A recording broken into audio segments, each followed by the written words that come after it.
تو یہ بات ذہن میں رکھیے گا، نبوت کا جو منصب ہے یہ وہبی ہے، یعنی یہ اللہ کی طرف سے عطا کیا جاتا ہے۔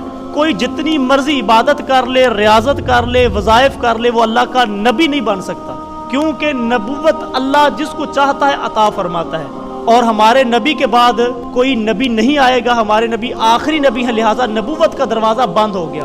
لیکن جو ولی ہے نا، یہ ایسا نہیں کہ پیدائشی طور پہ کوئی نیک شخص ہوگا تو وہ اللہ کا ولی ہو سکتا ہے۔ کوئی توبہ کر کے اللہ کی طرف رجوع کر لے، اللہ اس کو بھی ولی بنا دیتا ہے۔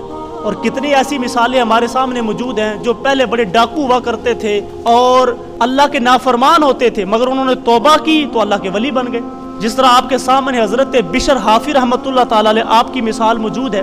یہ شراب خانے ان کے تھے اور شراب کا کاروبار کرتے تھے، شراب پیتے بھی تھے، بیچتے بھی تھے۔ تو ایک دن گزرتے جا رہے تھے، راستے کے اندر کاغذ کا ایک ٹکڑا گرا ہوا تھا، اس کے اوپر اللہ کا نام لکھا تھا۔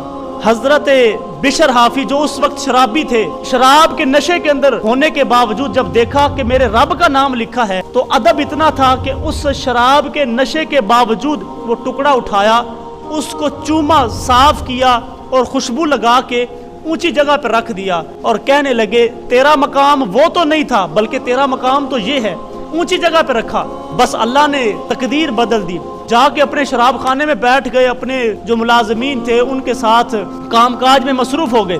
اللہ تعالیٰ نے اپنے ایک ولی کو، اس وقت کے جو ولی تھے ان کی طرف اللہ نے پیغام بھیجا کہ جاؤ بشر حافی کو پیغام دے دو، ہم نے تیرے سارے گناہوں کو معاف کر دیا ہے۔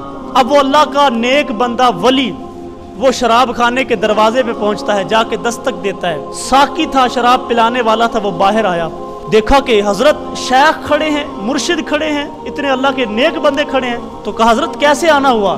تو فرمایا کہ بشر سے ملنا ہے۔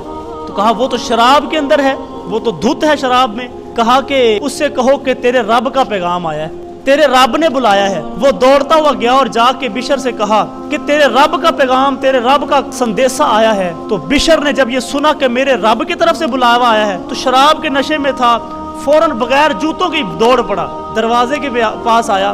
تو اس اللہ کے ولی نے بتایا کہ اے بشر، تو نے آج اللہ کے نام کو ادب کے ساتھ اٹھایا ہے، اس کی تعظیم کی ہے، اللہ نے تیرے سارے گناہوں کو معاف کر دیا ہے اور تجھے ہدایت عطا فرما دی ہے۔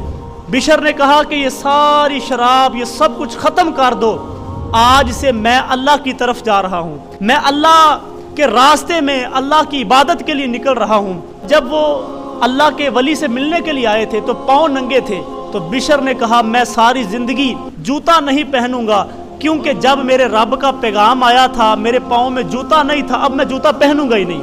تو پھر اللہ تعالیٰ نے یہ ان کو اعزاز دیا، انہوں نے سچی توبہ کی تھی اور اللہ کی طرف رجوع کیا تھا، تو پھر اللہ تعالیٰ نے یہ انعام دیا کہ بشر جس راستے سے گزرتے تھے، اللہ تعالیٰ نے جانوروں کو حکم دیا تھا اس راستے پہ گوبر نہیں کرنا، اس راستے پر پیشاب نہیں کرنا، اس لیے ان کو حافی کہا جاتا ہے، بشر حافی یعنی ننگے پاؤں والا۔ تو بشر حافی اتنی بڑی پھر ہستی بنتے ہیں۔ تو میں بات یہ کر رہا ہوں کہ محنت سے، اللہ کی طرف رجوع کرنے سے، توبہ کرنے سے، اللہ کی بارگاہ میں جھکنے سے اللہ کا ولی بنا جا سکتا ہے، اللہ کا دوست، اللہ کا مقرب بنا جا سکتا ہے۔